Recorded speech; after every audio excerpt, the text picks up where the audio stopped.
Ya. Tradisi apa yang selama Lebaran? Terima kasih Pak Robi. Ya, sama-sama Ibu. Terima kasih, Bu Ulfa. Silakan Bang Amin. Baik. Kita jawab dulu dari Mbak Ulfa ya. Tadi ditanyakan ada tradisi rumpak-rumpakan. Ya, memang rumpak-rumpakan itu artinya maknanya itu mendatangi dari satu tempat ke tempat yang lain, dari satu tempat ke tempat yang lain itu terus menerus demikian, dari rumah yang satu ke rumah yang lain. Biasanya kita kumpul dulu di satu rumah untuk supaya bisa mendatangi tetangga, para sesepuh kampung dan lain sebagainya. Keunikan dari rumpak-rumpakan ini tadi itu pertama dilakukan oleh hanya kaum bapak atau laki-laki, apakah dia ada yang dari generasi tua sampai generasi muda, itu sambil menabuh rebana seperti ngarak pengantin itu, tapi pengantinnya tidak katik situ, tidak ada pengantin. Kemudian mendatangi sesepuh kampung yang bersangkutan, kemudian sampailah menjelang zuhur, sholat zuhur. Kemudian istirahat dulu, kemudian nanti setelah zuhur atau yang disebut memang lepas ba'do, orang Palembang menyebut ba'da zuhur itu lepas ba'do. Lalu dilanjutkan lagi menjelang ke sholat asar. Kemudian apa misalnya hikmah daripada misalnya kegiatan-kegiatan seperti ini? Itu kita kembali diingatkan bahwa dalam kurun waktu 1 tahun itu biasanya kita ini sibuk dengan urusan kita sendiri-sendiri, sibuk dengan misalnya apa yang ingin kita capai dalam 1 tahun itu. Nah, di hari Lebaran inilah diberikan kesempatan itu untuk kembali menjalin silaturahim yang misalnya 1 tahun ini bukan putus sih, bukan, tapi jarang sekali kita ketemu. Ada yang misalnya istilahnya pergi ayam berkukuk balik ayam nyangkuk. Ada yang kadang-kadang tuh misalnya kalau misalnya kehidupan di ibu kota itu kan sudah kadang-kadang pulang kerja itu tinggal tidur aja di rumah. Tinggal udah badan sudah capek, tinggal pulang tidur, kadang-kadang sudah makan di jalan. Nah, ini diberikan kesempatan di hari Lebaran, di hari raya ini, nak minta maaf, misalnya nak sanjo-sanjoan, nak ketemu, nak menjalin kembali tali silaturahim, misalnya dengan keluarga, misalnya dari misalnya dengan kakek, dengan nenek, dengan paman, dengan bibi, dengan saudara-saudara ayah, sepupu ayah yang dekat maupun yang jauh. Nah, itu antara lain hikmah daripada hari Lebaran yang rumpakan yang sanjo-sanjoan tadi. Demikian itu Mbak Ulfa. Ya, kalau gitu, Bang Nira. Assalamualaikum warahmatullahi wabarakatuh. Waalaikumsalam. Bang Amin. Apa kabar Bang Amin, Cik Ulfa? Alhamdulillah. Kamu udah ketemu dengan Munira nih. Bang Amin. Nah, ditanya ini kan kalau di kampung masih kami 2 hari malah umpa-umpaan ini. Nah, yang nak ditanyakan kira-kira ini sejak kapan lah kalau ada rumpak-rumpak ini. Sebabnya kalau wong kami dewek kan 2 hari, hari pertama dan hari kedua kan. Kalau untuk yang di daerah Kuto, tapi daerah seberang Hulu, alam. Tapi biasanya kalau di keduluan tuh masih di Asgap juga katanya masih. Nah, tradisi apakah tradisi ini merupakan tradisi campuran atau tradisi ini memang tradisi asli masyarakat Palembang? Kemudian sebenarnya sejak kapan tradisi ini ada di kehidupan masyarakat di Palembang? Sebenarnya kan bukan di kami, di Maulu juga ada kan, di mana-mana ke Palembang kan banyak lakukan walaupun sekarang udah berkurang kayak itu. Kemudian apa yang ini mungkin buat Cik Ulfa nih, kira-kira ada gerakan apa lah untuk pihak pemerintahan daerah untuk melestarikan kegiatan rumpah-rumpah ini. Terima kasih Bu Munira. Apa kabar ini? Bu Munira ini sahabat saya dalam satu komunitas. Jadi begini, Bu Munira, Palembang itu sebetulnya diri sendiri.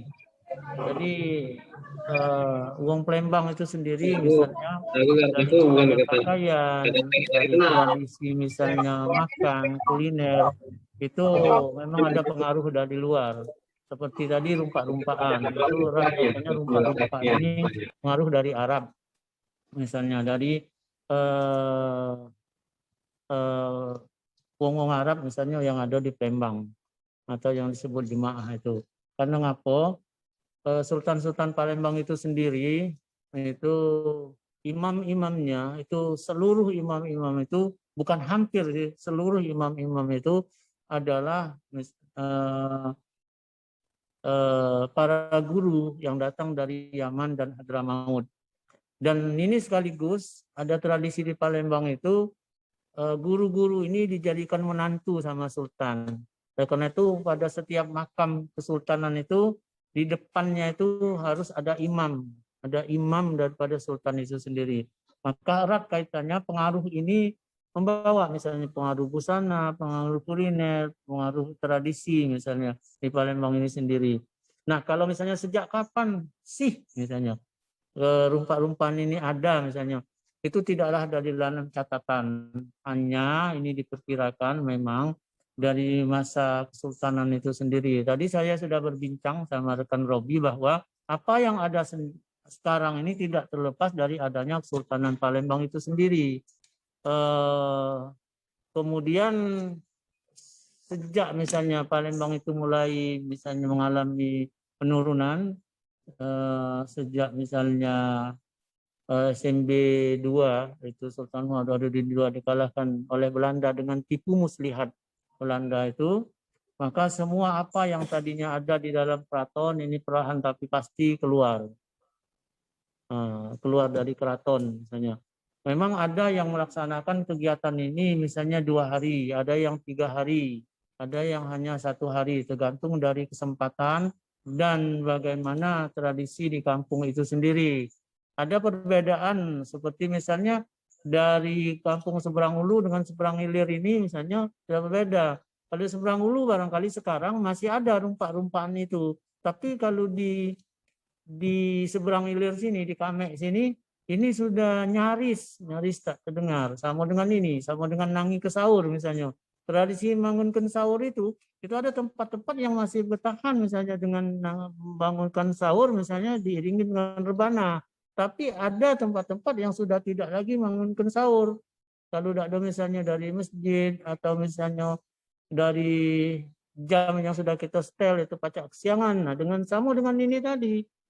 Kemudian misalnya apa upaya pemerintah misalnya untuk melestarikan ini? Nah, inilah yang akan kita titipkan dengan Dinas Kebudayaan Kota Palembang ini. Dengan dibentuknya misalnya Dinas Kebudayaan di Kota Palembang ini, maka barangkali tidak hanya mencatat atau menginventarisir misalnya budaya-budaya ini, mari dipertontonkan budaya-budaya ini. Nah, rumpah-rumpahan itu ini, dokumennya ini misalnya. Kemudian pelestarian ini tidak saja menjadi tanggung jawab pemerintah, menjadi tanggung jawab kita semua. Seperti kita banyak bersyukur misalnya ada masyarakat sejarawan Indonesia, ada sahabat cagar budaya, ada pemerhati misalnya, ada misalnya praktisi misalnya. Nah, mari kita misalnya duduk sama-sama. Mana yang masih ada misalnya itu bisa kita perlihatkan, mana yang tidak ada mari kita dokumenkan. Jadi dengan demikian apa yang pernah ada di Kota Palembang ini dari masa Kesultanan sampai dengan masa sekarang ini di era globalisasi ini dapat kita nikmati. Tadi saya juga berbincang juga sama rekan Robi bahwa misalnya kita bicara tradisi, mana tradisi itu yang asli misalnya, kemudian bergesernya di mana, pergeserannya di mana, kemudian yang hilang yang mana, kemudian pengaruhnya misalnya, pengaruhnya pengaruhnya dari mana misalnya. Itu barangkali demikian Ibu Munira. Wallahu a'lam. Terima kasih. Silakan rekan yang lain. Terima kasih, Amin. Amin. Ini rumpah-rumpahan katanya sama sanjo-sanjoan Bang Amin. Tapi Iya benar. oke. Terus ada kawan ini Pak Mario dari Lahat.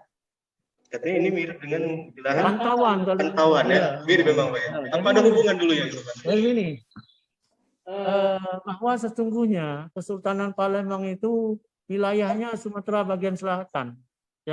Jadi apa yang misalnya menjadi tradisi di Kesultanan ini akan misalnya berpengaruh pada daerah-daerah lain.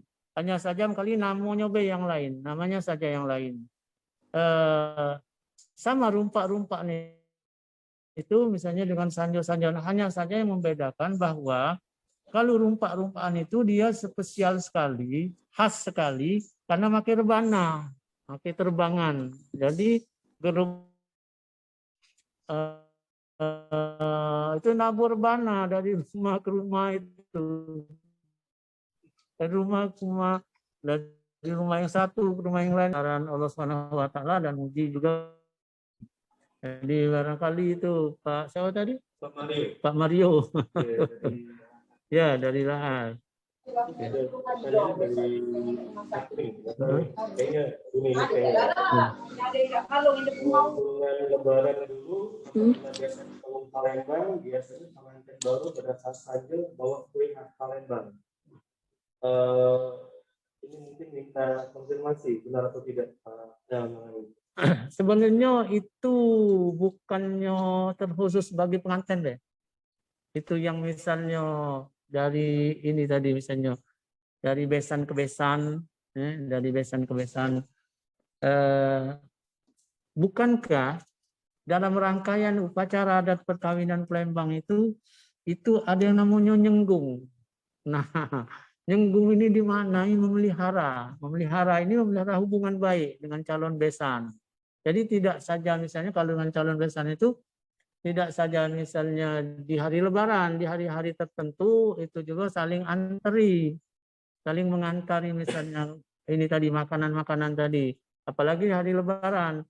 Nah di hari Lebaran ini tadi misalnya anak pada orang tua jika tidak serumah misalnya anak dengan orang tua, menantu dengan mertua, besan dengan besan misalnya, cucu dengan yai, dengan kakek, dengan neneknya misalnya itu nganteri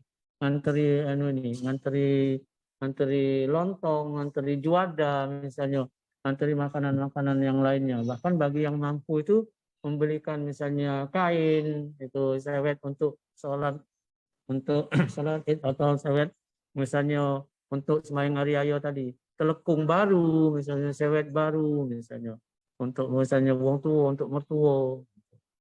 Barangkali demikian itu. Siapa tadi? Kuliner Palembang itu sendiri menikmatinya tidak misalnya bisa sembarang waktu karena ada pembagian misalnya Palembang itu membagi misalnya kuliner itu, kalau kuliner itu terbuat dari misalnya bahan beras itu dinikmatinya di pagi hari, seperti misalnya ada lontong misalnya, ada burgo, ada lakso misalnya. Itu di pagi hari. Ada kuliner-kuliner yang untuk ritual tertentu. Misalnya pada upacara misalnya ritual Ratib Saman itu kuliner yang disajikan adalah ragit. Kemudian pada upacara menuju hari, pada upacara kematian itu ada menuju hari, itu biasanya kulinernya itu apem banyu. Maksudnya tidak ada kuliner yang lain kecuali hanya apem banyu yang disajikan di sana. Nah ini ada foto-foto itu pempek telur kecil, ada kapal selam, ada pempek lenggang biasa. Itu ada pistel. Nah ini ada pistel ini. Jadi pistel ini di Palembang ini sebetulnya ada pistel lain, ada yang disebut pistel kukus. Pistel kukus itu bedanya daripada pistel yang tampak di gambar ini. Pistel kukus itu sendiri itu tidak pakai ikan, tapi dia temannya atau kalau pistel ini menikmatinya dengan cuko, kalau pistel kukus itu menikmatinya dengan pela. Jadi wong Palembang dari masa dulu sudah kenal pela. Iya, jadi itu dibuat dari santan kelapa. Nah, jadi dia tetap saja isiannya itu pepaya muda, tapi parutannya lebih halus. Ini pengaruh Cina. Jadi kalau misalnya kita berkunjung ke daerah Singkawang, itu ada. Kita disajikan makanan khas pada setiap hotel yang ada. Saya lupa namanya, saya lupa. Tapi hanya saja mereka menikmatinya dengan ini, dengan cabai seperti cuka itu hanya merah warnanya. Dia karena cabainya masih kelihatan. Saya lupa namanya, nama ininya, nama Cinanya. Nah, ini namanya di Palembang ada pistel kokos dan tempatnya itu bukan piring, tempatnya itu namanya tekor. Jadi itu dibuat dari ini, dari daun pisang, khas sekali itu ininya. Nah, ini yang barangkali perlu kita inventarisasi. Misalnya ini tadi mana misalnya, yang ini misalnya yang pistel kukus ini misalnya. Ininya, karena dia menikmatinya dengan pula tadi ininya. Oke, ini ada yang bertanya dari Bu Vita. Silakan Ibu Vita. Ya, Assalamualaikum warahmatullahi wabarakatuh. Selamat pagi, Waalaikumsalam. Bapak serta rekan-rekan. Suara saya terdengar? Kedengaran Bu? Ya, Bu. Baik. Pertama, saya dari AGI, Akademi Gastronomi Indonesia. Saya dalam waktu dekat kami akan mengadakan dialog gastronomi nasional dan salah satunya adalah meluncurkan buku kuliner tentang Palembang karya Ibu Murdiati Garjito. Dari tadi saya memperhatikan segala yang sudah disampaikan oleh Pak Ali Hanafi, Pak dari narasumber, dan saya berkenan untuk kalau boleh mendapatkan gambar-gambar yang tadi disampaikan dan kemudian berniat untuk mengundang ibu bapak serta rekan-rekan yang ada saat ini kalau diperkenankan. Itu saja dari saya, Bapak. Terima kasih. Selamat pagi. Selamat pagi. Ibu Pita, Ya, Pak. terima kasih sudah bergabung sama kita. Saya ingat dulu ada, kalau tidak salah, ada akademi kuliner ya. Itu ada Ibu Linda rasanya. Bu Linda itu sama-sama saya, kita di Palembang ini penelitian pindang waktu itu, Bu. Oh, baik. Jadi pernah, dan kemarin saya sempat juga pada ada acara kegiatan di halaman Monas itu waktu ada pameran kuliner Nusantara, kita juga sempat ketemu di sana. Kita juga misalnya saya sebagai pribadi, sebagai budayawan menyambut baik misalnya diterbitkannya buku tadi, dan jika memang ada informasi-informasi yang ingin Ibu dapatkan dari saya, silakan nanti hubungi ponsel saya saja di nomor 0812 0812 78 Ya. 60 Ya. 6609 Dengan Pak Hanafi. dengan mengamin gitu aja. biar lebih khas dia ininya. Ya, Barangkali itu Ibu ya, biar lebih panjang lagi kita cerita, lebih detail lagi Ibu mendapatkan informasinya. Baik. Saya ulang Pak, 081278606609 ya Pak? Iya, siap Ibu. Oh, baik, terima kasih. Nah, ini di sementara menunggu teman-teman yang lain bertanya, itu di layar ada gambar pempek kulit. Kalau dulu ini sebelum tadi saya sudah bicara juga sama rekan Robi bahwa ketika pempek ini belum masuk mall, itu kami di rumah ini sudah jualan pempek. Jadi dengan banyaknya ikan yang ada di perairan di Palembang ini sendiri, kemarin saya diminta oleh Ibu Wawako untuk mencatatkan ikan-ikan apa saja yang ada di Palembang ini. Ada lebih kurang 52 spesies iwak di Palembang ini, ikan di Palembang ini. Nah, kita bicara masalah pempek kulit. Dulu kulit, tulang misalnya, selingko ada pada bagian ikan itu, ikan gabus itu atau yang disebut orang Palembang iwak delek itu ada selingko. Itu semua dibuang. Semua dibuang saking banyaknya ikan. Jadi orang Palembang tuh yang kulitnya apa tuh enggak dimakan. Di masa lalu itu enggak dimakan. Jadi memang menikmati itu pempek itu dari daging ikan itu sendiri. Apakah dia misalnya ikan belida atau yang disebut orang Palembang iwak belido itu, kemudian ada lagi ikan putak atau iwak putak, barulah pada misalnya turunan ketiganya barulah ikan gabus yang digunakan pada waktu itu. Jadi ikan gabus pun misalnya yang hanya diambil itu dagingnya saja, itu dagingnya saja yang diambil. Maka, nah seiring dengan ini tadi perkembangan zaman, misalnya dengan sedikitnya misalnya ikan yang masih ada ini, misalnya di Kota Palembang ini sendiri, maka misalnya apa yang bisa dibuat misalnya menjadi pempek ya monggo dibuat saja. Ikannya pun demikian, ada ikan kakap, ada tenggiri. Kalau saya misalnya ngambil istilah ketika saya menemani satu teman dari Bandung untuk meneliti masalah pempek pada waktu itu, saya kira apa yang bergerak, yang hidup di perairan itu ditangkap orang dibuatnya pempek. Pada akhirnya nanti begitu. Kemarin kita sudah pernah melalui Dinas Pariwisata Kota Palembang itu membuat satu festival pempek. Itu ada pempek yang dari iwak lele, bahkan dari iwak patin itu sudah kita coba. Dari iwak nila, dari ikan nila pun sudah kita coba. Nah ini ya. Nah. Memang luar biasa. Padahal biasa di luar dia Pak Rogi. Jadi memang bahan itu memang kulit ikan. Iya memang kulit ikan.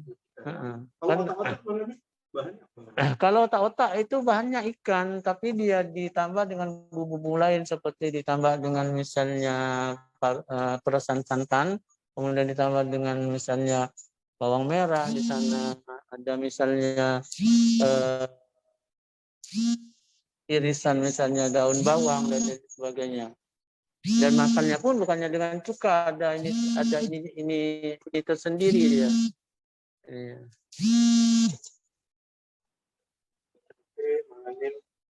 Jadi ada pempek nasi Bang Amin. Memang benar ada. Iya. Jadi begini, wong Palembang itu dia jarang sekali misalnya berjajan.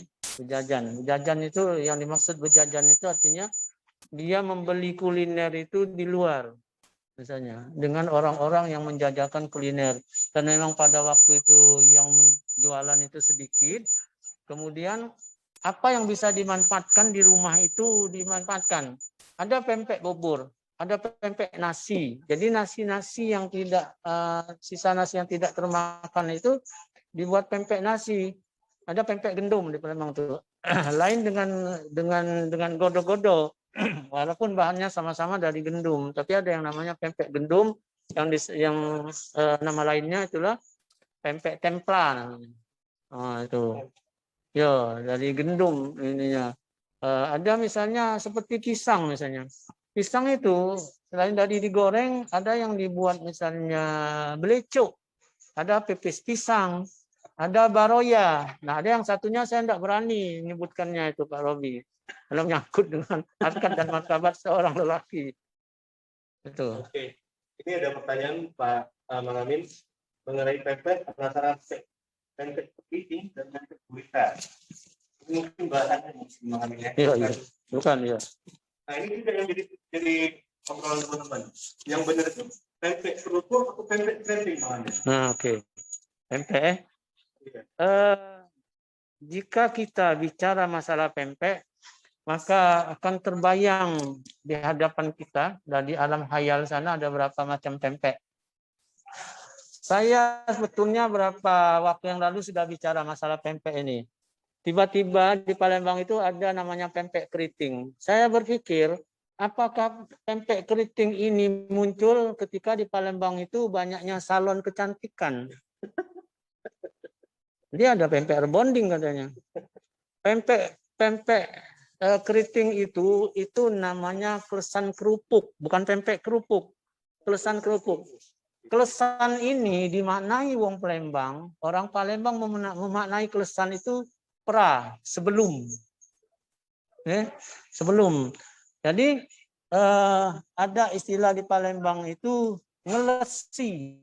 Ngelesi itu seperti misalnya kalau khususnya ibu-ibu, kalau ibu-ibu mau menggoreng kerupuk atau kemplang itu dengan hasil maksimal, maka gorengannya itu harus dikeles dulu dengan minyak yang tidak terlalu panas. Kemudian setelah dia mengembang sedikit, barulah dimasukkan ke kuali yang berisi minyak yang panas. Maka hasilnya akan mendapatkan hasil yang maksimal sekali dengan kerupuk, dengan gorengan ini tadi. Nah, seperti misalnya ada pempek lenggang. Orang bertanya ketika saya bersama Ibu Wakil Wali Kota berkunjung ke beberapa tempat di Palembang ini, kita bicara masalah pempek, ada yang bertanya, mengapa pempek itu dinamakan pempek lenggang? Wong Palembang memaknai goyangan tangan tanpa henti itu lenggang namanya. Jadi melenggang.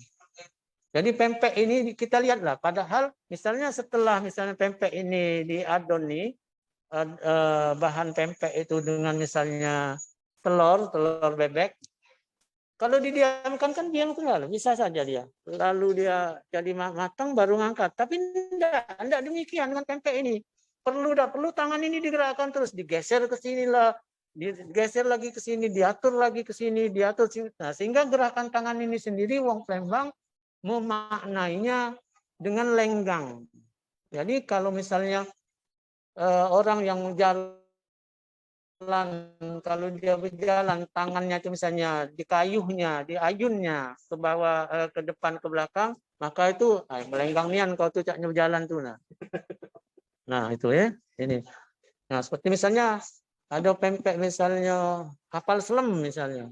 Nah pempek ini begitu dimasuk ke dia langsung tenggelam. Nah kalau dia tanda dia ini sudah masak, timbul dewek dia.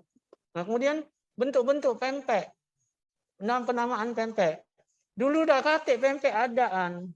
Pempek adaan itu namanya dulu itu pempek getilan. Nah, ini kalau di daerah 26 Ilir ini masih mengenal mereka pempek ini, pempek getilan namanya, bukannya pempek adaan. Di Palembang itu hanya adaan itu hanya kerupuk adaan. Kenapa misalnya kerupuk ini, kuliner ini dinamakan misalnya kerupuk adaan? Memang begitu dibuat, bisa keras seperti kerupuk yang sudah kita buat berapa hari. Tapi dia bukan menggunakan sagu. Dia sagunya namanya sagu rembio. Itu tidak diproduk lagi sagu rembio ini. Nah, maka namanya pempek kerupuknya namanya kerupuk adaan. Nah, sekarang pempek ini namanya pempek adaan gitu. Nah, dulu tidak ada nama pempek adaan ini. Seperti celimpungan. Celimpungan itu bentuknya bukan begitu. Jadi rekan-rekan sekalian, untuk diketahui celimpungan itu bukan bentuknya bulat seperti itu. Bentuknya pipih. Pipih seperti pempek tunu, tapi dia ada bekas tangan di sana. Tidak mulus. Karena dia ini langsung setelah dipipihkan dengan tangan ini langsung dimasukkan ke ujung Palembang itu Banyu Umep. Air yang mendidih itu. Ya, air mendidih itu. Nah, sama dengan laksan. Laksan itu tidak sebesar itu bentuknya. Laksan itu dia pipih. Paling dia setengah senti dia ininya, tebelnya. Tebelnya setengah senti, lebarnya tidak kurang dari 1 kali 3 senti. Itulah laksan. Ininya. Tapi sekarang 5 saja kalau 1 mangkok itu sudah takut maksudnya. Karena besar bentuknya itu sudah bergeser. Nah ini pergeseran. Maksud saya barangkali teman-teman yang punya minat atau punya anleh ke dunia ini Mari kita sama-sama mendokumenkan. Ini yang asli, bentuk awalnya tuh begini, lalu bergesernya di sini. Nah, nanti kita cari ngapo dia nih bergeser dari sini misalnya. Jadi misalnya sebesar ini misalnya. Ngapo namanya dari pempek keresan kerupuk ini menjadi pempek keriting. Itu tadi apakah kepengaruh misalnya banyaknya salon di Kota Palembang ini wallahu a'lam. Kita bicara masalah cuko. Ngapo dia namanya cuko? Itu. Karena dia masem. Rasanya itu masem. Jadi sebagai partner makan pempek itu namanya cuko. Memang mah itu Bu, dari awal-awal itu sudah ada cuko itu untuk artinya apa dia itu? Kuah ya, bukan kuah tapi oh ininya pokoknya Cocolan. iya, seperti cocolan lah kata kalau yang bahasa bebasnya aja. Cocolan pempek itu memang cuko. Cuko itu kita di Palembang ini selain dari asam yang kami sebut, orang Palembang, suku Palembang menyebut asam ini asam Jawa. Tapi ada cuka lain, cuka yang putih itu orang Palembang nyebutnya umak cuko. Cuka apa tuh? Cuka Belanda, cuka apa itu? Cuka yang di produk botolan itu wong Palembang nyebutnya umak cuko. Karena kenapa misalnya wong Palembang misalnya nyebutnya umak cuko, umak itu induk ya. Kan sekalian umak itu dimanai bahasa Palembangnya induk. Jadi karena luar biasa asamnya. Ada yang menggunakan cuka ini, ada yang menggunakan asam Jawa. Nah, kenapa dia dinamakan cuko? Karena rasanya itu asamnya itu, masamnya itu harus menonjol. Jadi dia harus seimbang, asam sama pedesnya. Kalau dia manis itu tergantung ininya. Ada orang suka misalnya manisnya lebih ini. Tapi cuko itu awalnya begitu. Dia yang hanya terasa itu antara asam dan rasa pedas. Nah, oleh karena itu dia dinamakan ini cuko. Nah, sekarang kalau dulu cuka itu sendiri tidak kental seperti sekarang ini cukanya itu. Cuka itu agak encer dia, agak encer dan di sana kelihatan, misalnya masih kelihatan misalnya cabenya masih kelihatan, tekstur bawang putihnya masih kelihatan, bahkan misalnya biji cabenya pun masih kelihatan.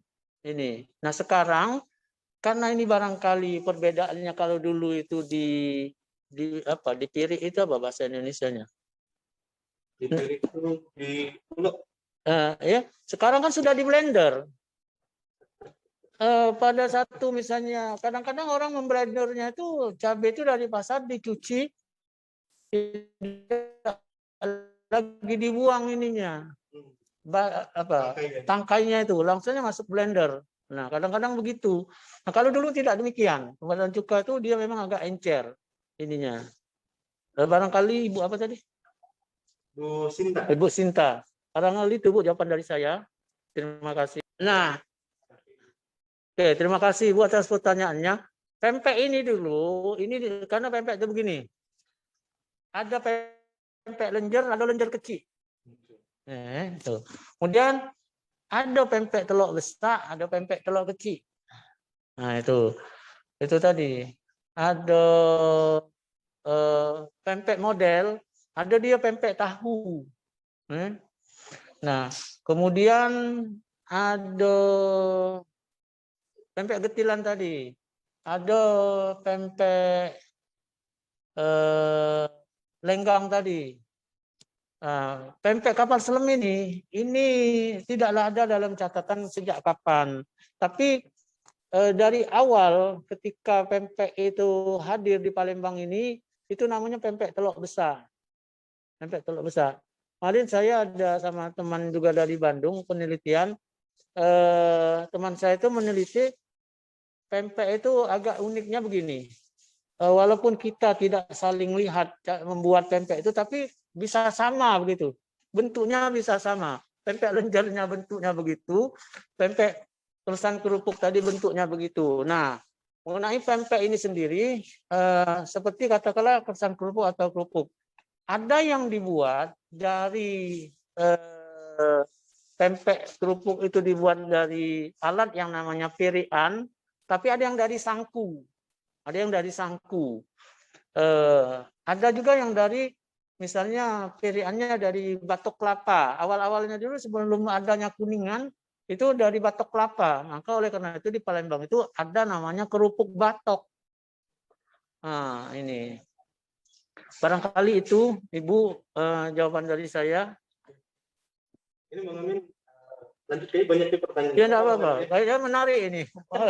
Tapi kali ini tentang kuliner ini, jadi semakin siang kita bicara masalah kuliner, perut ini semakin lapar kayaknya. Betul, ini ada pertanyaan lagi Bang Amin dari Kompas nih, teman di Kompas Adoyan. Kalau kemplang itu tradisi mana aslinya Pak Hanafia? Kapan kemplang muncul, dibuat pempek atau kemplang? Ini. Ya, terima kasih. Kalau kita misalnya bicara duluan pempek, duluan kemplang ya. Dia duluan pempek, duluan kemplang. Betul Bang Amin, duluan mana? Duluan ayam atau duluan telur gitu. Lah jadi rumit. Ya. Jadi pempek itu ada yang namanya pempek lenjer.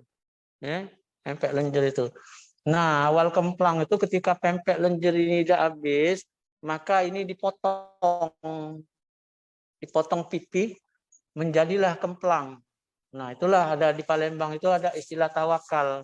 Tawakal itu ada otak, ada akal. Jadi jadi begitu ininya. Nah, kemudian tadi kenapa misalnya ini dinamakan kelesan kerupuk misalnya. Nah, sebelum ini jadi kerupuk, dia pempek dulu. Ini tadi yang bentuk seperti itu namanya kelesan kerupuk. Tapi sebelum jadi kerupuk, nah ketika misalnya dijual tidak habis atau dimakan tidak habis, dijemur. Dijemur di panas, dia kering, bisa digoreng, maka jadilah dia kerupuk. Itu tadi ada kerupuk sangku, ada kerupuk yang dengan pirian Kuningan, ada namanya kerupuk batok. Ini. Jadi dia itu awalnya pempek menjadi kemplang. Dan ini lalu kemplang ini sendiri lalu dikembangkan lagi. Ada di Palembang itu ada kemplang tunu. Kemplang tunu itu kemplang yang dipanggang. Orang Palembang nyebutnya ditunu, tapi agak unik begini maksud saya. Kalau ayam itu tidak disebut ditunu di Palembang nih. Ayam tetap saja ayam bakar, ayam panggang misalnya. Tapi kalau pempek itu tidak pernah orang Palembang itu nyebutnya pempek bakar. Jadi pempek tunu. Kemudian ada kemplang namanya kemplang lidah badak karena dia tebal agak panjang begitu namanya lidah badak namanya. Kemudian ada pempek kemplang misalnya, ada kemplang tulang, ada kemplang peser di Palembang itu. Ada kemplang yang memang spesial untuk di hari pernikahan. Kerupuk pun demikian. Ada kerupuk untuk ritual di hari pernikahan. Di upacara pernikahan itu sendiri ada kerupuknya tersendiri itu. Bentuknya juga, rasanya juga misalnya. Dan itu hanya dinikmati dengan mata, tidak dinikmati dengan lidah. Kerupuk itu setelah upacara itu selesai barulah dibagi-bagi untuk kaum keluarga terdekat. Demikian Ibu ya. Demikian Ibu, terima kasih. Oke, terima kasih Bang Amin. Ini bahasannya menjelang makan siang makin seru soal makanan. Nah, kebetulan kami juga ada beberapa foto makanan selain foto kue ya. Nanti kami akan share lagi buat teman-teman semua. Nah, itu ada pempek ini tadi. Pempek yang dibelah itu ya. Pempek. Nah, ini. Ini baru, ini varian baru. Oh, varian baru ini. Varian baru. Silakan Bang Amin. Seru ini. Pempek iya. Misalnya dimakan dengan ebi atau disebut wong Palembang udang kering, itu ditumbuk halus, dinjuk cabai, dinjuk kecap manis, itu cuma pempek tunu. Pempek tunu. Nah, artinya begini, artinya ini menurut selera pasar. Ketika pasar misalnya, ketika pasar itu misalnya apa ya, ketika pasar itu misalnya menginginkan bahwa harus ada varian lain misalnya, orang mulai mencoba misalnya, membuat satu terobosan misalnya, pempek misalnya, pempek lenjer kecil itu dibelah, di dalamnya itu diberi ebi yang sudah dihaluskan, kemudian dipadu dengan cabai dan kecap manis. Nah, itu. Ada lagi misalnya pempek dos. Pempek dos itu pempek yang memang dibuat tidak menggunakan ikan. Itu, pempek dos. Maka di Palembang itu ada istilah begini. Ada istilah lupa.